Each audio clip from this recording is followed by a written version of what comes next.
Assalamualaikum warahmatullahi wabarakatuh. Kembali lagi di pelajaran pakaian dan kewirausahaan. Hari ini kita akan mempelajari materi tentang sistem produksi kerajinan pasar global dengan materi pengertian sistem produksi, komponen sistem produksi, kemudian pengertian pasar global, dan juga kita akan bahas juga tentang kemasan dan tahapan produksi kerajinan pasar global. Mari kita simak materi hari ini.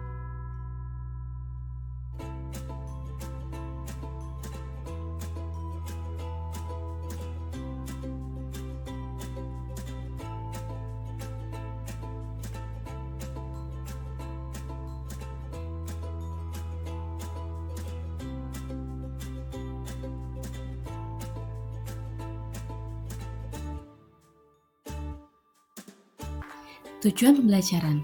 Selama dan setelah mengikuti proses pembelajaran ini, peserta didik diharapkan dapat menganalisis dan menyajikan informasi tentang sistem produksi kerajinan inovatif sesuai kebutuhan pasar global berdasarkan daya dukung yang dimiliki oleh daerah setempat.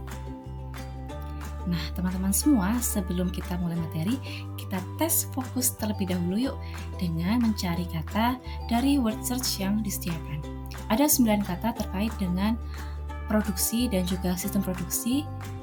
Jika kalian menemukannya, kalian bisa menulisnya di buku catatan kalian atau tulis di komen ya. Selanjutnya, materi pembelajaran.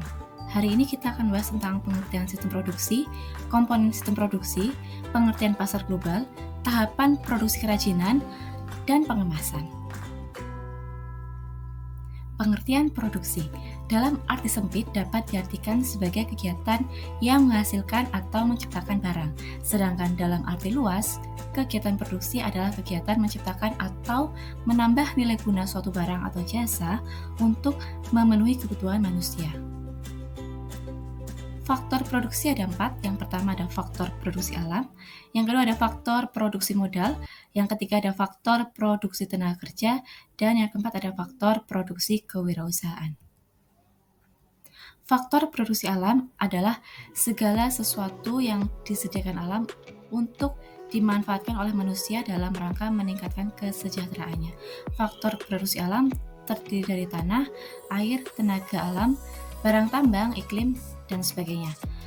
Di sini contoh produk kerajinan dari kulit jagung yang dibuat menjadi bunga yang cantik dan dapat dimanfaatkan untuk berbagai jenis kerajinan. Selanjutnya, faktor produksi modal. Dalam pengertian ekonomi, segala benda atau alat buatan manusia yang sangat dapat digunakan untuk memperlancar proses produksi dalam menghasilkan barang atau jasa disebut modal. Nah, menurut wujudnya, modal dibagi menjadi 2, yaitu modal barang atau capital goods dan juga modal uang atau money capital. Selanjutnya, menurut bentuknya, modal dibagi menjadi 2, yaitu modal nyata atau konkret, yaitu modal yang berwujud seperti mesin, alat, uang, dan lain-lain. Sedangkan yang kedua, modal tidak nyata atau abstrak, yaitu modal yang tidak dapat dilihat, tapi dapat menunjang proses produksi dan usaha. Contohnya, keahlian atau skill dalam berwirausaha dan juga kepercayaan dari orang lain.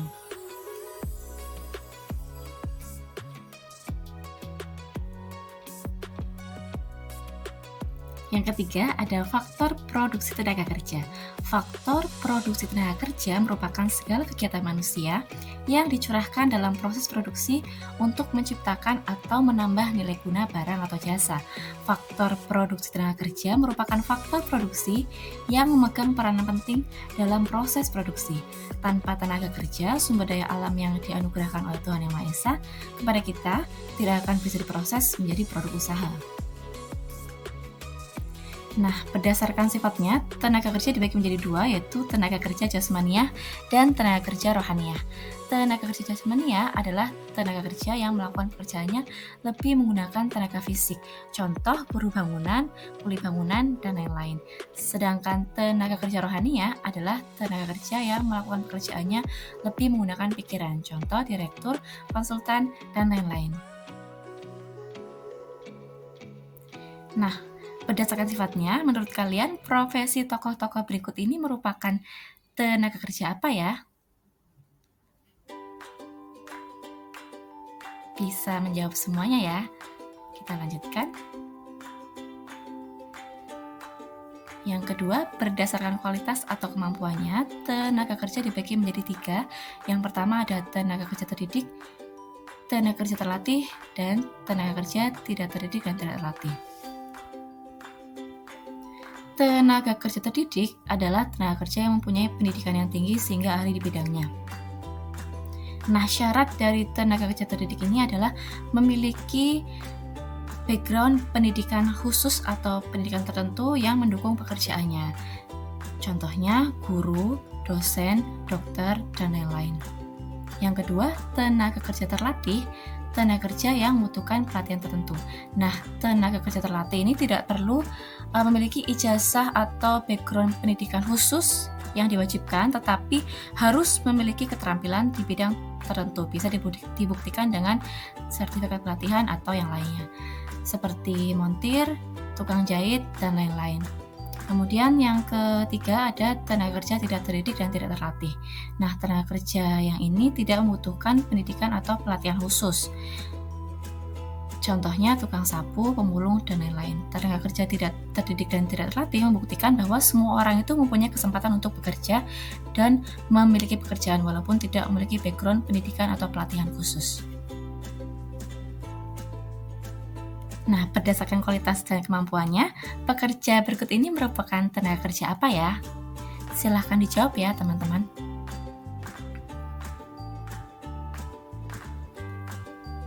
Yang keempat ada faktor produksi kewirausahaan. Faktor produksi kewirausahaan adalah kemampuan intelektual seseorang untuk mengelola atau menyatukan ketiga faktor produksi yang lain, yaitu alam, tenaga kerja, dan modal dalam suatu proses produksi. Nah, membahas tentang kewirausahaan, kita akan bahas tentang beberapa karakteristik kewirausahaan. Yang pertama ada percaya diri, kemudian jujur dan tekun, kreatif dan inovatif, berorientasi ke masa depan, berkomitmen tinggi, pantang menyerah, berani menanggung resiko, dan memiliki jiwa kepemimpinan.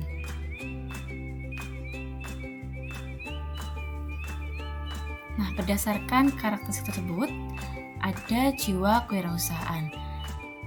Dapatkah kalian menjawab dua pertanyaan ini?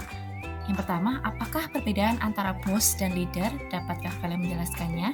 Yang kedua, kemampuan apa yang harus dimiliki oleh seorang pemimpin agar bisa menggerakkan orang lain? Adakah yang bisa menjawab? Jika tidak ada yang mengangkat tangan, Bu Elita pilih dengan random wheel ya.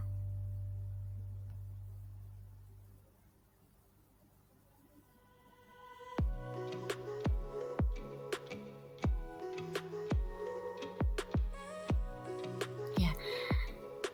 Siswa dengan presensi 1 bisa menjawab pertanyaan yang tadi ya.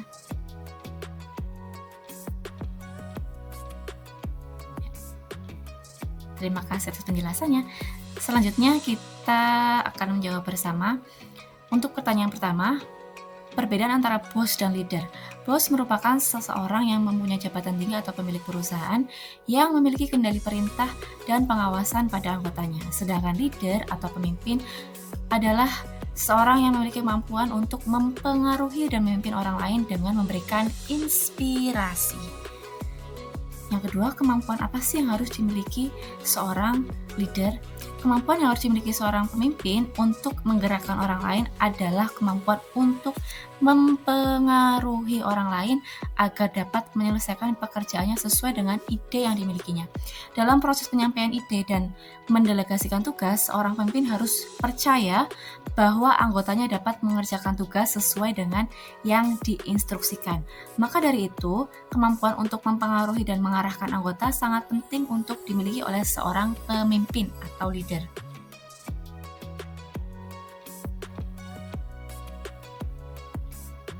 Nah, teman-teman, selanjutnya Beta akan pilih lagi anak-anak untuk menjawab teka-teki kewirausahaan.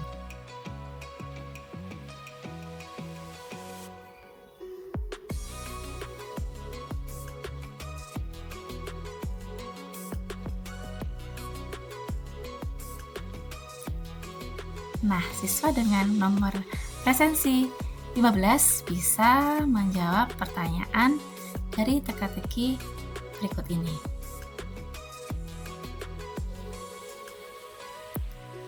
Boleh pilih pertanyaan nomor berapa saja dan dijawab dengan yang kalian ketahui. Nah, untuk 8 soal lainnya bisa diulangi dari random wheel yang tadi ya. Kita bisa memilih 8 peserta didik lain untuk menjawab 8 pertanyaan yang lain.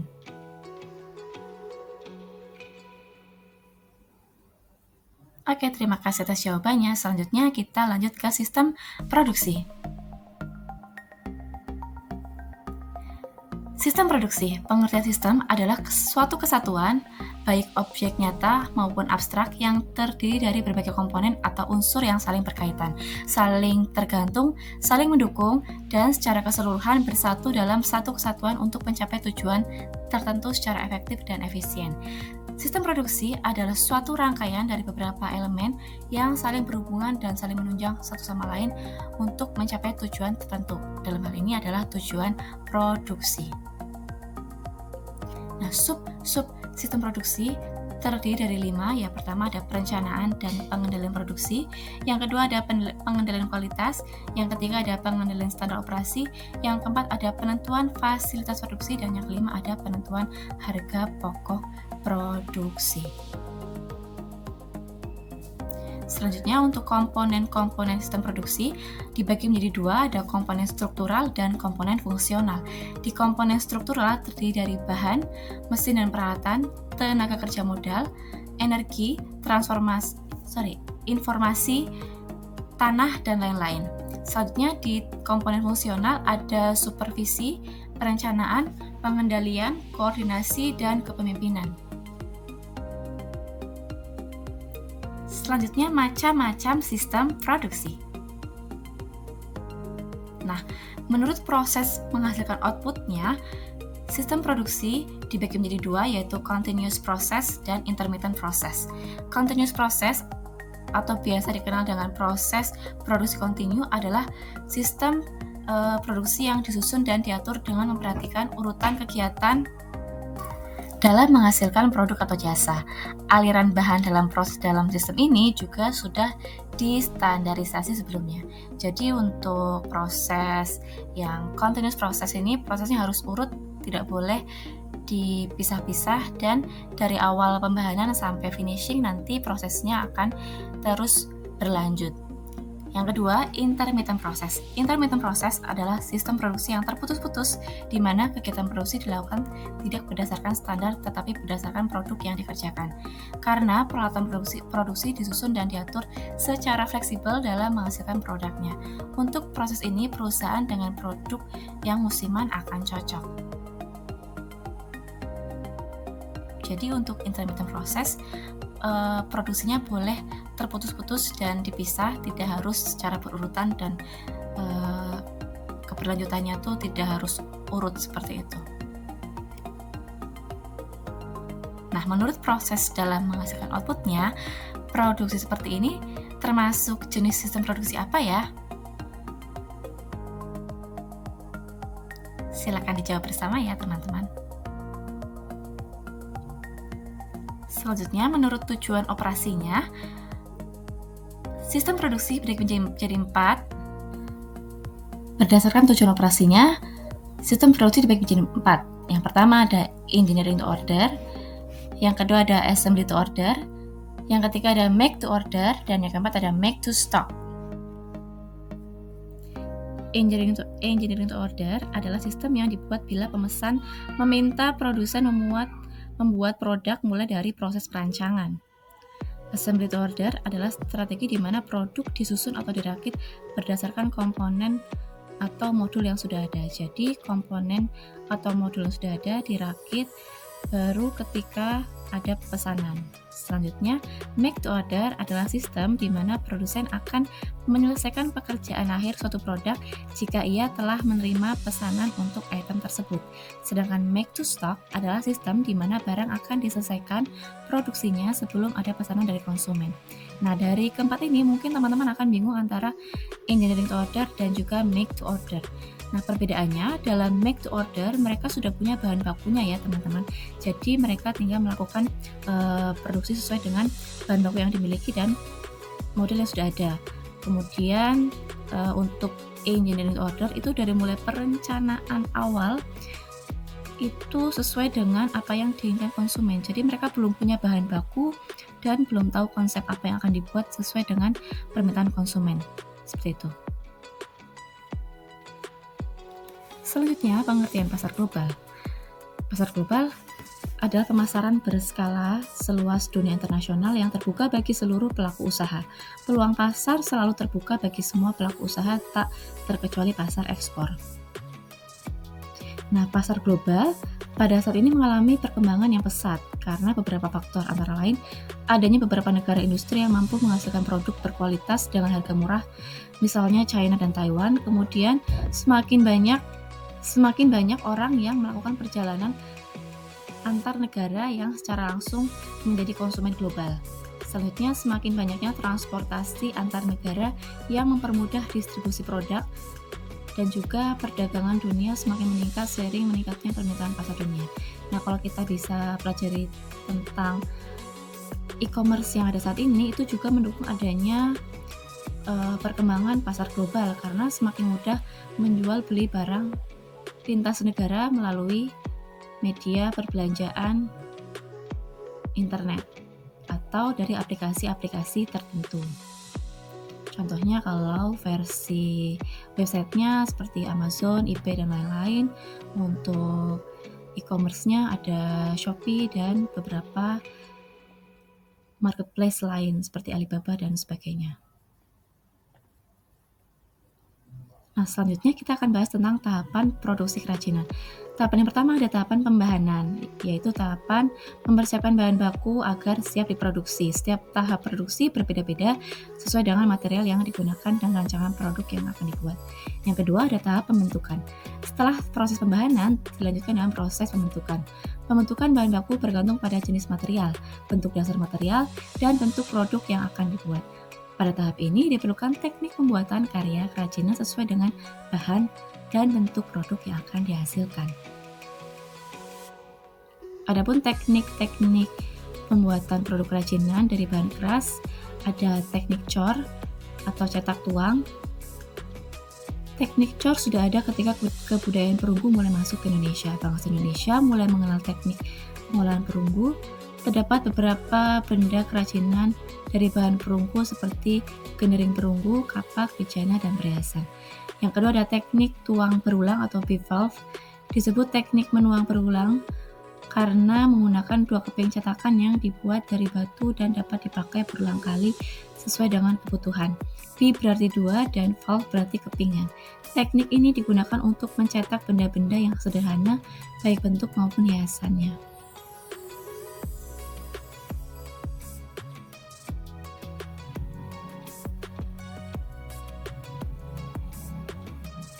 Selanjutnya, teknik tuang sekali pakai. Dibuat pada benda perunggu yang bentuk dan hiasannya lebih rumit seperti arca dan patung perunggu. Teknik ini diawali dengan membuat model dari tanah liat. Selanjutnya, model dilapisi lilin, lalu ditutup lagi dengan tanah liat, kemudian benda dibakar untuk mengeluarkan lilin sehingga terjadilah rongga. Lalu tuangkan perunggu ke dalamnya. Setelah dingin, cetakan dari tanah liat dapat dipecah sehingga diperoleh benda perunggu yang diinginkan. Selanjutnya ada teknik ukir. Karya ukir sudah dikenal sejak zaman batu muda. Pada zaman itu banyak peralatan yang dibuat dari batu seperti perkakas rumah tangga dan benda-benda dari gerabah atau kayu. Benda-benda itu diberi ukiran bermotif geometris seperti tumpal, lingkaran, garis, swastika, zigzag, dan segitiga. Umumnya, ukiran tersebut selain sebagai hiasan juga mengandung simbolis dan religius.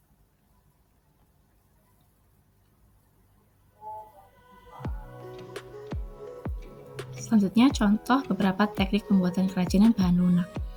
Ada tanah liat dengan teknik coil dan putar, teknik cetak, kemudian ada serat alam dengan teknik anyam, menenun, membordir, ada bahan kulit dengan teknik mengukir, bahan gips dengan teknik membentuk dengan teknik cetak, teknik mengukir, bahan lilin dengan teknik ukir, dan juga dengan teknik cetak, bahan sabun dengan teknik ukir, kemudian bubur kertas dengan teknik cetak koil dan teknik cetak.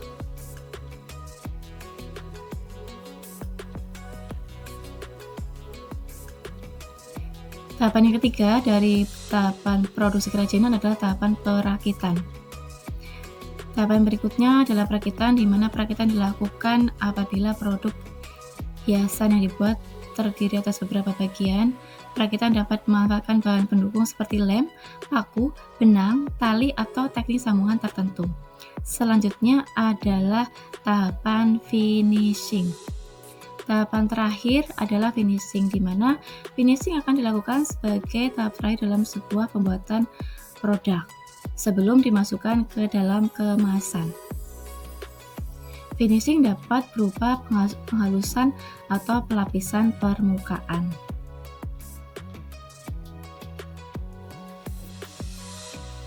Selanjutnya adalah pengemasan. Nah, pengemasan ini penting untuk berbagai produk, tidak hanya produk makanan, produk kerajinan pun perlu diberi kemasan untuk mempercantik sebuah produk dan juga meningkatkan daya tarik. Nah, pengemasan adalah kegiatan memadai benda hasil kerajinan. Pengemasan menurut World Trade Organization adalah suatu sistem yang terpadu untuk mengawetkan, menyiapkan produk hingga siap untuk didistribusikan dengan cara yang murah dan efisien. Nah, manfaat pengemasan karya kerajinan antara lain, yang pertama, produk-produk yang dikemas biasanya lebih bersih, menarik, dan tahan terhadap kerusakan yang disebabkan oleh cuaca. Yang kedua, kemasan merupakan satu-satunya cara perusahaan membedakan produknya, yaitu sebagai ciri pembeda produk. Yang ketiga, kemasan yang menarik dapat memikat dan menarik perhatian konsumen, yaitu sebagai menambah daya tarik produk. Yang keempat, kemasan dapat menambah nilai jual produk. Nah, itu beberapa manfaat kemasan. Nah, untuk jenis-jenisnya mungkin sebelumnya kita sudah pernah bahas tentang kemasan primer, kemasan sekunder, dan kemasan tersier. Nah, kemasan primer sendiri adalah kemasan langsung yang mewadahi suatu produk, sedangkan kemasan sekunder adalah kemasan yang membungkus kemasan primer atau beberapa kemasan primer. Sedangkan kemasan tersier itu biasanya untuk membungkus atau mewadahi dari kemasan sekunder untuk memudahkan dalam proses distribusi atau proses membawa barang dari satu tempat ke tempat yang lain supaya lebih aman dan tentunya menambah nilai estetika. Nah, dari materi tersebut, materi awal, produksi hingga kemasan, apakah teman-teman sudah memahami semua?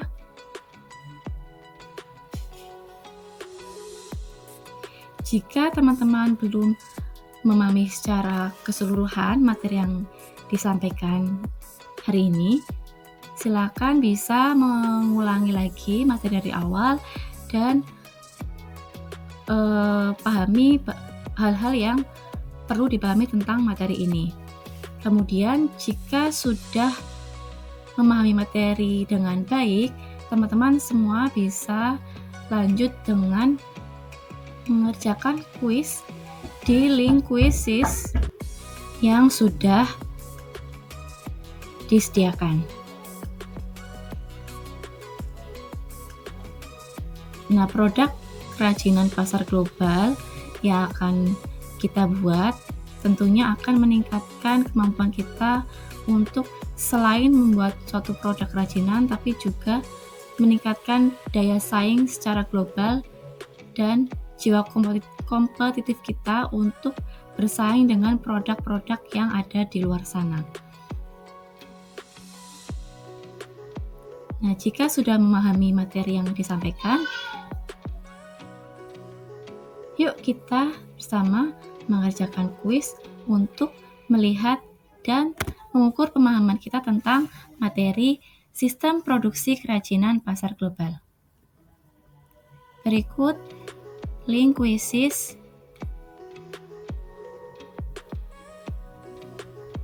sistem produksi kerajinan pasar global.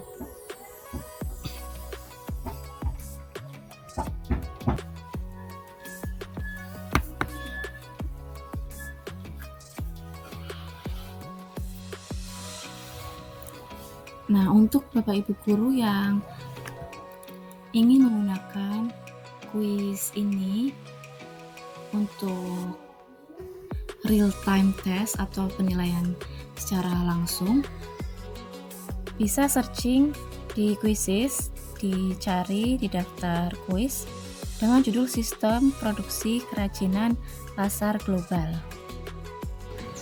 Ya, itu tadi materi kita tentang sistem produksi kerajinan pasar global. Terima kasih anak-anak sudah menyimak materi dari mulai kita mencari kata di awal pembelajaran, kemudian kuis-kuis teka-teki kewirausahaan yang telah kalian selesaikan. Semoga pembelajaran kali ini bisa bermanfaat dan kita lanjutkan pembelajaran PKWU di materi-materi selanjutnya. Terima kasih. Assalamualaikum warahmatullahi wabarakatuh.